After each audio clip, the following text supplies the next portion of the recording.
नमस्ते दोस्तों। आज हम बात करेंगे इंडिया और यूक्रेन के बीच में बायलैटरल रिलेशंस के संबंध में। हम आज जानेंगे कि इंडिया और यूक्रेन के बीच में जनरल बायलैटरल रिलेशंस कब स्थापित हुए, इंडिया और यूक्रेन के बीच में जियो स्ट्रैटेजिक बायलैटरल रिलेशनशिप कैसी हैं और ट्रेड रिलेशंस कैसे हैं, साइंस एंड टेक्नोलॉजी की फील्ड में रिलेशंस कैसे हैं। ओके, तो मैं आपको जानकारी देना चाहूँगा कि यूक्रेन सोवियत यूनियन का एक मेंबर था और 6 सितंबर 1991 में जब सोवियत यूनियन का विभाजन हुआ तो वो ब्रेक होके 15 कंट्रीज़ में ब्रेक हुआ था। यूक्रेन उन्हीं 15 कंट्रीज़ में से एक था। तो Russia, Ukraine, Belarus, Lithuania, Latvia, Uzbekistan and so on. तो ऐसे कुल मिला के 15 कंट्रीज़ थी जिसमें से यूक्रेन एक था। तो जब सोवियत यूनियन का विभाजन हुआ उसके बाद में इंडिया ने रिपब्लिक ऑफ यूक्रेन को दिसंबर 1991 में हमने इसको रिकॉग्नाइज किया था और इंडिया ने यूक्रेन के साथ डिप्लोमेटिक रिलेशंस जनवरी 1992 में इस्टेब्लिश किए थे और मई 1992 में यूक्रेन की राजधानी कीव में इंडिया ने अपना पहला इंडियन एम्बेसी इस्टेब्लिश की थी। यूक्रेन ने इंडिया की राजधानी न्यू दिल्ली में अपना मिशन फरवरी 1993 में इस्टेब्लिश किया था।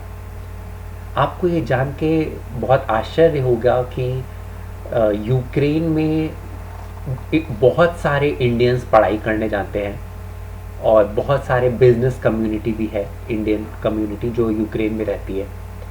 तो यूक्रेन में आज की अगर तारीख में अगर हम देखें तो करीब करीब 15 से 20 हज़ार इंडियन कम्युनिटी के लोग होंगे, जिसमें से बहुत सारे बिजनेस प्रोफेशनल्स और बहुत सारे स्टूडेंट्स होते हैं। स्टूडेंट्स यूजुअली यूक्रेन में मेडिसिन और आपकी डॉक्टर वाली पढ़ाई करने के लिए यूक्रेन जाते हैं और जो बिजनेस प्रोफेशनल्स हैं वो वहाँ पे फार्मास्यूटिकल्स, आईटी, आपकी इंजीनियरिंग, मेडिसिन और एजुकेशन के क्षेत्र में काम करते हैं वहाँ पे। और अब हम बात करते हैं यूक्रेन और इंडिया के बीच में ट्रेड रिलेशंस।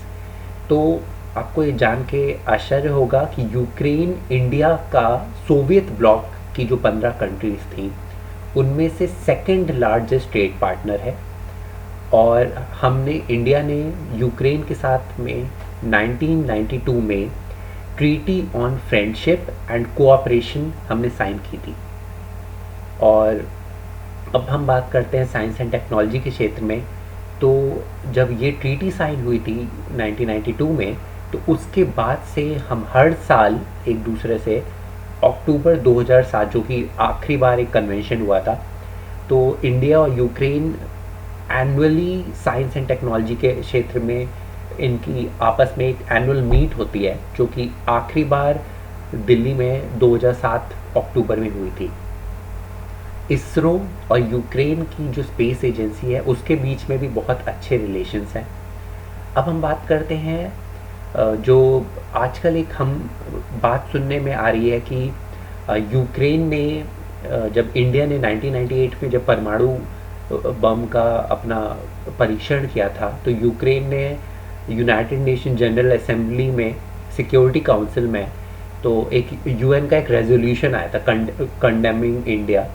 तो ये रेजोल्यूशन था यूएन रेजोल्यूशन 1172 1998 में।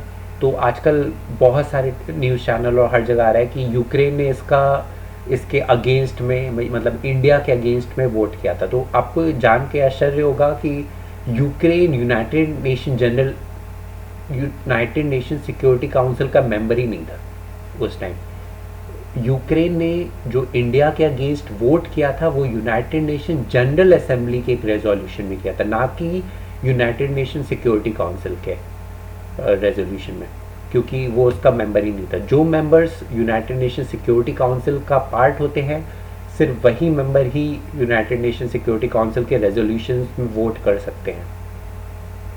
तो 5 वीटो वाली कंट्रीज़ होती हैं आपकी, जो कि होगी Russia, United states, France, UK और चाइना, और उसके अलावा कुछ टेम्परेरी कंट्रीज होती हैं जिनके पास वीटो पावर नहीं होता। तो उस 1998 के टाइम में यूक्रेन मेंबर नहीं था।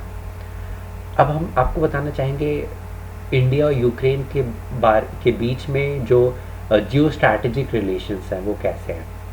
तो इंडिया फर्स्ट कंट्री था, फर्स्ट मेजर कंट्री था जिसने जो क्रीमिया का एनेक्सेशन हुआ था उसको रिकॉग्नाइज किया था, और रशिया के अगेंस्ट जो यूनाइटेड नेशन असेंबली में जो रेजोल्यूशन पास हुए थे, तो उसका हम उन रेजोल्यूशन से हमने एब्सटेन किया था। हमने बोला था इंडिया ने कि ये क्रीमिया के सिटीजन्स की चॉइस है, इसलिए हम इसमें बीच में दखल नहीं देंगे, और हमें इस रेजोल्यूशन से हम अपने आप को एब्सटेन करते हैं।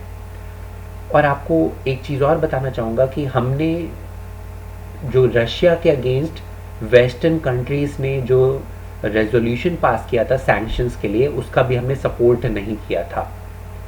और जो करंट सिनेरियो में जो रशिया और यूक्रेन के बीच में जो करंट आपका सिचुएशन चल रही है, उसमें भी जो अभी यूनाइटेड नेशन सिक्योरिटी काउंसिल और यूनाइटेड नेशन जनरल असेंबली में जो रिजोल्यूशंस पास हुए हैं, तो उसमें इंडिया ने एब्सटेन किया है, इंडिया ने वोट नहीं किया है किसी के भी फेवर में। तो ये इंडिया और यूक्रेन के बीच में जनरल रिलेशंस हैं। इंडिया और यूक्रेन के बीच में पीपल टू पीपल बहुत ही फ्रेंडली रिलेशंस हैं। बहुत सारे यूक्रेनियन स्टूडेंट्स और यूक्रेनियन प्रोफेशनल्स इंडिया में काम करते हैं, और बहुत सारे इंडियन स्टूडेंट्स और इंडियन प्रोफेशनल्स यूक्रेन में काम करते हैं।